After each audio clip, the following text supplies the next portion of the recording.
이렇게 말씀을 시작해 보겠습니다. 나의 아저씨, 미스터 선샤인, 그리고 슬기로운 의사생활, 응답하라 1988. 여러분 좀 익숙한 제목들이십니까? 드라마 제목들인데요. 제가 방금 말씀드린 것들은 다 제가 재밌게 본 것들입니다. 다 봤다는 얘기입니다. 최근 열풍인 폭삭 속았수다, 이거는 제가 아직 못 봐가지고 넣지를 못했습니다. 조만간 정주행할 예정인데요. 이 드라마들은 모두 히트를 쳤습니다. 대히트를 쳤는데요. 이제 되게 잘 되는 드라마들 보면 잘 되는 이유가 있습니다. 여러 가지 이유가 있겠지만 그중 하나는 이제 연기자들이 연기를 잘합니다. 반면 좋지 않은 연기를 한 사람들도 있는데 그런 연기는 몰입을 방해하죠. 그래서 우리가 속된 말로 발연기 이렇게 부르기도 하는데요. 이제 발로 막 대충 하는 것처럼 성의 없는 연기로 보인다는 거죠. 이제 재미있는 건 이 발연기를 대부분의 시청자가 같이 알아본다는 거예요. 무엇 때문인지 분석이 여러 가지 있을 수 있겠지만 대부분은 이제 그 형식과 그 연기하는 내용이 잘 어우러지지 않기 때문입니다. 연기자는 행동이라는 외적인 표현으로 인물을 표현하게 되거든요. 근데 이제 그 행동은 내면에서부터 나와야 하는 겁니다. 예를 들면은 이제 청혼을 위해서 꽃을 주는 행동이라고 이걸 연기한다라고 했을 때 단순하게 꽃을 건네는 것만 이렇게 보여주면은 이거 발연기가 됩니다. 그 꽃을 왜 주는지, 그리고 상대방이 꽃을 거절할 걸 내가 생각하고 있는지 아니면 받을 거라고 생각하고 있는지, 어느 정도 예상하고 있는지, 그리고 얼마 동안 내가 이 청혼을 준비해 왔는지, 그리고 어떻게 정성을 들였는지, 이런 것들을 잘 이해하면서 내 마음의 내면의 준비가 되어야 이 꽃을 주는 행동이 살아나게 되어 있어요. 그리고 그 내면의 행동이 내면이 그 행동에 싹 보일 때 시청자가 감동을 느낍니다. 이제 발연기는 그 속이 채워져 있지 않은 거예요. 그래서 이 내용을 채우는 것이 모든 연기자에겐 최대의 숙제가 됩니다. 최고의 숙제가 돼요. 그런데 이건 연기 예술에만 해당되는 이야기가 아닙니다. 참된 신앙이라고 하는 것도 이 속 내용을 요구합니다. 그리고 이 내용은 하나님이 자기 백성을 볼 때도 가장 유심히 살피는 부분입니다. 그래서 하나님은 선지자들을 통해서 이 신앙의 내용을 보이라고 끊임없이 말씀해 오셨습니다. 이제 그 대표적인 예가 이사야서에 있는데요. 이사야서 1장 14절 제가 한번 읽어보겠습니다. 내 마음이 너희의 월삭과 정한 절기를 싫어하나니 그것이 내게 무거운 짐이라 내가 지기에 곤비하였느니라. 이게 사람이 하는 말이 아니라요, 하나님 말이에요. 백성들이 열심히 예배를 드립니다. 월마다 절기마다 철저하게 제사 드리고 엄선된 제물 하나님 앞에 올려드립니다. 그런데 하나님이 그거 싫다고 하십니다. 부담된다 이렇게 말씀하시는 거예요. 이제는 내가 지칠 지경에 이른다고 아주 노골적인 표현까지 하십니다. 이유는 이것이에요. 15절인데요. 제가 또 읽습니다. 너희가 손을 펼 때에 내가 내 눈을 너희에게서 가리고 너희가 많이 기도할지라도 내가 듣지 아니하리니 이는 너희의 손에 피가 가득함이라. 손에 피가 가득하다 이렇게 말씀하십니다. 선별하여 드리는 제물의 위생 여부, 그것보다도 하나님의 눈은 예배자의 손에 가 있습니다. 그 손으로 무엇을 하고 살았는지 거기에 관심이 있다 이렇게 말씀하시는 거죠. 예배자의 삶의 내용에 하나님이 온통 주의를 집중시키는 겁니다. 연기자가 행하는 행동의 진실한 내용이 채워져야 하듯이 예배라고 하는 거룩한 의식에는 예배자의 삶의 내용이 채워져야 한다는 것이죠. 이제 오늘 본문을 보면 바벨론에서 귀환한 이스라엘 백성들의 삶의 내용이 고스란히 드러나는 시점에 이릅니다. 무너진 성전 고생 끝에 16년 동안 중단되었다가 또다시 건설했거든요.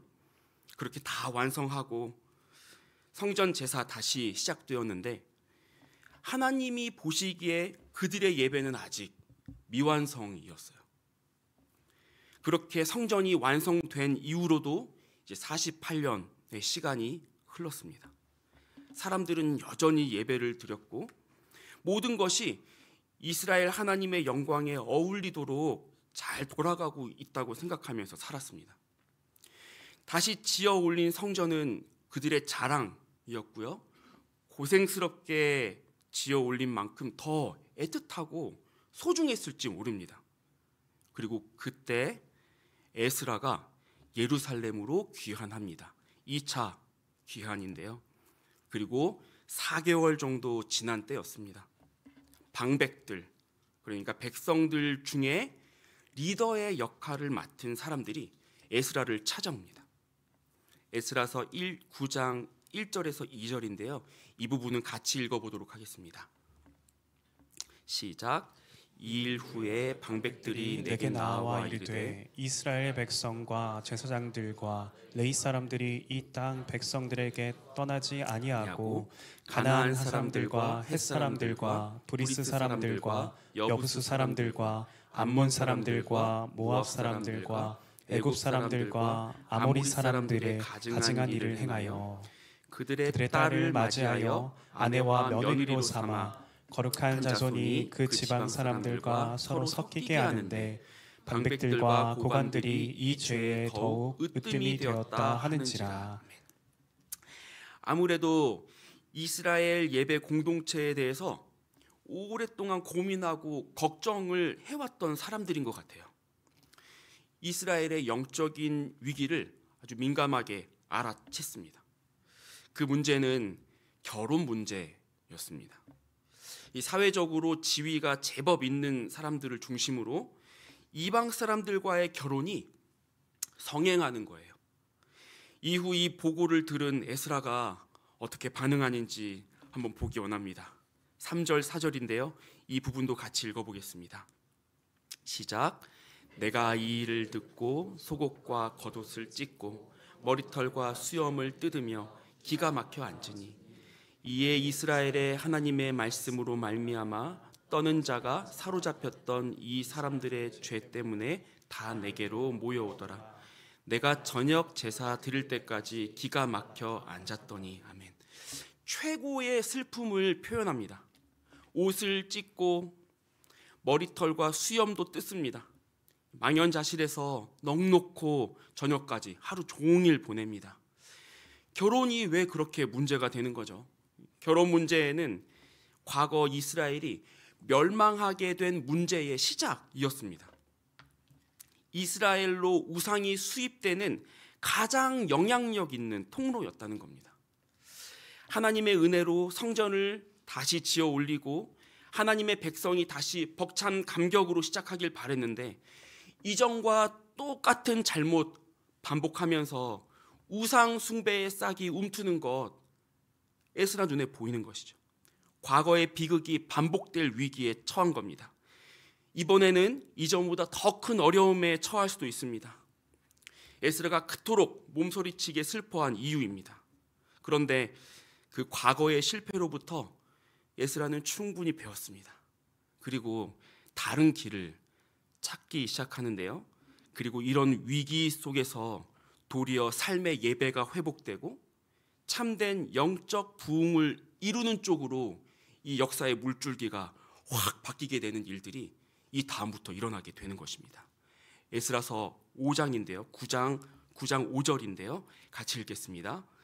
저녁 제사를 드릴 때 내가 근심 중에 일어나서 속옷과 겉옷을 찢은 채 무릎을 꿇고 나의 하나님 여호와를 향하여 손을 들고. 아멘.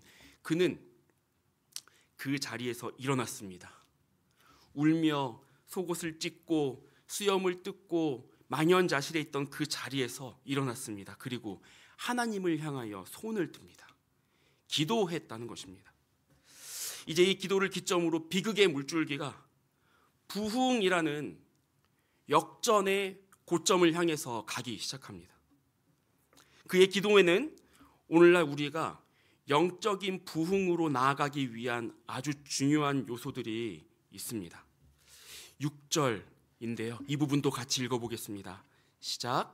말하기를 나의 하나님이여 내가 부끄럽고 낯이 뜨거워서 감히 나의 하나님을 향하여 얼굴을 들지 못하오니 이는 우리 죄악이 많아 정수리에 넘치고 우리 허물이 커서 하늘에 미침이니이다. 아멘. 기도가 시작이 되었는데요. 에스라는 우리 죄악, 우리 허물이라고 합니다. 우리라는 단어를 계속해서 사용하면서 기도를 하는데요. 15절, 오늘 본문으로 삼은 15절 끝날 때까지 제가 이렇게 세어보니까 26번 사용했습니다. 거의 우리라고 도배를 했다고 보시면 됩니다. 에스라가 백성에게 드러난 죄의 문제에 대해서 어떻게 인식하고 있는지 보여줍니다. 그는 공동체의 문제를 우리의 문제로 여겼습니다. 예루살렘에 도착한 지 이제 막 4개월 정도 된 에스라는 예루살렘 땅에서 벌어지고 있는 일들에 기여한 일이 없습니다. 48년의 시간 동안, 48년의 시간 동안 예배의 삶을 망가뜨려 온 것은 그 에스라의 삶과는 무관한 이야기였습니다. 이들의 허물이고 이들의 잘못이었습니다. 에스라는 허물이 드러난 자들에 대해서 선 긋고 새로운 프로젝트 일으키고 시작해도 꽤 괜찮은 칭찬 역사 속에서 받았을 것입니다. 그러나 그는 다른 길을 택합니다. 타인과 공동체의 죄를 자신이 끌어안기로 한 것입니다. 은혜의 원리가 작동하는 중요한 지점입니다. 우리는 이런 역할을 가장 탁월하게 감당하신 한 분을 알고 있습니다. 자신과 상관없는 우리의 죄를 기꺼이 끌어안고 십자가로 걸어가신 분, 우리의 연약함을 끌어안고 씨름하신 분, 그리스도 예수이십니다. 예수님의 삶은 단 한 번도 자신만의 인생이었던 적이 없습니다. 모든 것이 우리를 대신하는 삶이었습니다. 우리 대신 패배하셨고, 우리 대신 피땀으로 기도하셨고, 우리 대신 피 흘리신 것입니다. 누구도 끌어안지 못한 나, 모두가 때론 외면하는 나를 향한 설명이 안 되는 사랑으로 우리에게 기회를 주시는 것이죠. 그리고 하나님 아버지께서는 죄인을 자신의 품으로 끌어안은 예수님의 삶을 가장 향기롭고 흡족한 제물로 받으셨습니다. 그리고 예수님을 다시 부활시키는 방식으로 이 삶이 얼마나 아름답고 영예로운 것인지 온 인류 역사에 확실하게 알려준 것이죠. 우리는 중보자의 삶 속에서 하늘의 은혜의 원리가 가장 아름답게 작동하는 것을 보게 되는 것입니다. 그리고 이것이 이 은혜의 원리로 초청받은 우리가 선택하고 살아가야 할 삶이고 기도라는 것입니다. 타인의 죄를 끌어안고 우리의 죄로 고백하며 애통하고 기도하는 성도를 통해 하나님이 일하시는 것입니다. 배우자의 반복되는 죄와 실수 1년, 2년 아니죠. 3년, 4년, 10년 그런 실수를 자신의 연약함으로 여기고 애통해야 하면서 기도하는 것. 한국 교회가 떠안은 문제들을 교회와 얼굴 모르는 사람 탓으로 돌리지 않고 나의 영적 몸의 아픔으로 받아들이고 애써 기도하는 것. 자녀가 걸어가는 어긋난 길을 나의 어리석음으로 삼아 부단히 눈물을 뿌리며 기도하는 것. 여러분, 하나님의 역사는 바로 그런 기도를 통해서 나타나는 것입니다. 하나님의 나라는 이런 애통함과 눈물을 통해 지어 올려지는 것입니다. 기억하시기 바랍니다. 첫 번째 포인트입니다. 같이 읽어주시면 감사하겠습니다. 타인의 죄를 품어 중보하는 기도를 통해 영적인 부흥이 일어납니다. 아멘. 이건 세상이 말하는 지혜와는 정반대의 것이라고 할 수 있습니다. 이 세상은 약점이 있는 사람과 멀리하라고 합니다. 그와 너무 가까이 가면 너가 다치고 손해본다고 하죠. 타인의 연약함과 죄가 나에게 영향을 미치지 않도록 하는 것이 지혜다, 이렇게 알려줍니다. 그런데 그런 일에는 부활의 기적이 일어날 여지가 없습니다. 세상에서는 지혜롭다고 칭찬받을지 몰라도 성령의 능력이 나타나는 길이 그곳에는 보이지 않는 것입니다. 그런데 우리가 하나님의 은혜와 능력을 사모하면서 중보의 기도를 감당하는 것은 세심한 주의가 또한 필요합니다. 인간의 연약한 특성상 그 중보의 기도는 우리의 욕심에 오염되고 왜곡되기 쉽기 때문입니다. 우리는 얼마든지 우리의 이익을 위해서 누군가의 연약함을 품고자 할 수 있습니다. 그런데 이건 성령을 가지지 못한 모든 불신자들도 충분히 인생에서 해내고 있는 것들입니다. 에스라의 기도에는 이와는 다른 특징이 있는데요. 10절입니다. 같이 한번 읽어보도록 하겠습니다. 우리 하나님이여, 이렇게 하신 후에도 우리가 주의 계명을 저버렸사오니 이제 무슨 말씀을 하오리이까. 아멘. 그가 하나님 앞에 말문이 막힌 이유에 대해서 말합니다. 주의 계명을 저버렸다라고 하는 것이죠. 이어서 14절입니다. 이것도 같이 읽어보겠습니다. 시작. 우리가 어찌 다시 주의 계명을 거역하고 이 가증한 백성들과 통혼하오리이까. 그리하면 주께서 어찌 우리를 멸하시고 남아 피할 자가 없도록 진노하시지 아니하시리까. 아멘. 에스라의 기도는 지금 하나님의 계명에 의해서 진행되고 있습니다. 에스라는 그의 기도 속에서 자신과 자신이 품은 이웃의 삶, 예배 공동체의 삶을 오로지 하나님의 말씀 앞에 놓고 있는 것입니다. 이것이 비결이라는 것입니다. 우리가 영성이 회복되려면 말씀이 회복되어야 한다고 얘기하는데요. 여러분, 말씀의 회복이란 말씀이 삶의 기준으로 확고히 자리매김하는 것을 말합니다. 하나님의 말씀, 율법이 삶의 기준이 되는 것이죠. 나의 열망이 이끄는 대로 움직이는 삶이 아니라 하나님의 율법에 영향을 받는 것입니다. 율법이 죄라고 말하는 곳에서 우리의 모든 판단과 고집을 꺾어 멈추는 것이고, 슬픔의 자리에서도 하나님의 율법이 요구하는 것에 기꺼이 일어나는 것입니다. 오직 말씀의 사람이 되는 것입니다. 그리고 이런 모습 또한 예수 그리스도의 삶에서 가장 탁월하게 나타났습니다. 복음서 기자들은 곳곳에서 예수님이 예언된 말씀을 지키기 위해서 얼마나 애쓰셨는지 보여줍니다. 선지자 누가 말했더라, 누가 말했더라, 계속해서 거기에 주석을 달죠. 예루살렘 성에 들어가실 때는 미가서 따라서 나귀를 골라 타는 것부터 나병에서 고쳐준 사람들을 율법에 따라 제사장에게 최종 확인 받도록 보내는 것, 그리고 주님은 율법의 한 점 한 획이라도 가볍게 여기는 것에 대해서 엄히 경고하셨습니다. 결정적으로 지옥으로 버려지는 고난의 잔마저도 아버지의 뜻에 맞추어서 복종하십니다. 하나님의 말씀에 복종하는 기도를 들으십니다. 그리고 그 기도가 부활의 기적으로 이어지게 되는 것이죠. 앞서 타인의 죄를 품는 기도가 생명을 낳아서 하나님 나라를 세워갔듯이 하나님의 말씀이 삶의 확고한 기준이 되어 삶을 조정하려는 기도가 하나님의 역사와 기적의 재료가 되는 것입니다. 이 두 번째로 기억하시기 바랍니다. 두 번째 포인트인데요. 같이 읽어주시면 감사하겠습니다. 우리의 삶을 하나님의 말씀 앞에 세우는 기도를 통해 영적인 부흥이 일어납니다. 아멘. 과거 저의 20대는 격렬한 방황의 시기였습니다. 교회에 안 나가는 거는 부끄럽지만 당연했고요.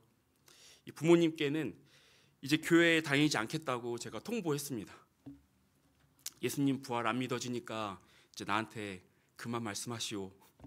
입교 신청해 놨는데 제가 그날 안 갔습니다. 그날부터 안 갔습니다. 그리고 제가 원하는 호불호의 기준에 따라서 제가 원하는 것 다 하면서 살았습니다. 죄의 달콤함 누렸지만 뭔가 찜찜함 남아 있었죠.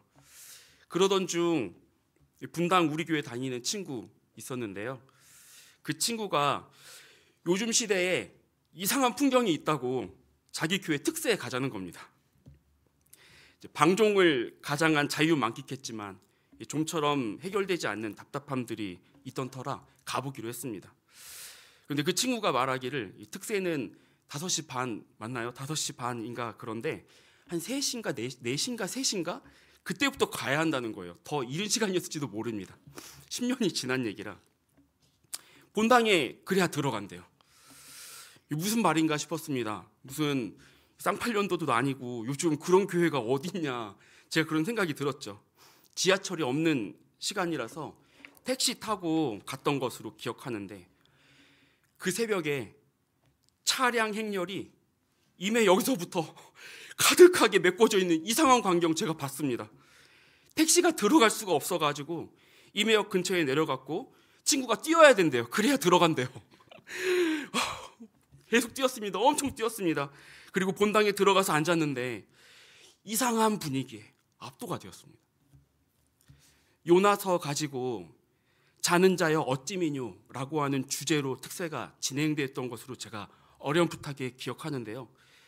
그 말씀이 전해지고 이어지는 기도 가운데 제가 얼마나 깊은 잠에 빠져 있는지 깨닫게 되었습니다.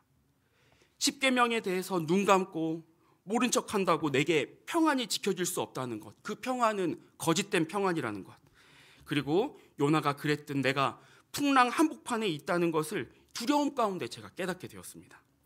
다시금 하나님의 계명이 여전히 빛나는 영원한 기준이라는 것 감각하게 되었던 것이죠. 그러는 동안도 저에게 회개의 기회 주시면서 돌아오시길 기다리시는 아버지의 마음이 느껴지기 시작했습니다. 그날 죄송함에 목 놓아 울었던 기억이 있습니다. 그날부터 저에게 있는 관계들과 또 여러 안 좋은 습관들을 버리고 고쳐야겠다는 생각을 가지기 시작했습니다. 이 방황을 끝내야 되는구나, 끝내야겠구나 라는 생각이 들었죠. 주님을 멀리 떠난 탓에 돌아가는 데에도 시간이 더 들었지만 저의 마음에 새로운 움직임이 시작되었던 것입니다. 그리고 저와 함께 거의 모든 회중이 통곡하면서 하나님께 눈물로 회개하는 아주 특별한 광경, 제가 거기서 볼 수 있었습니다.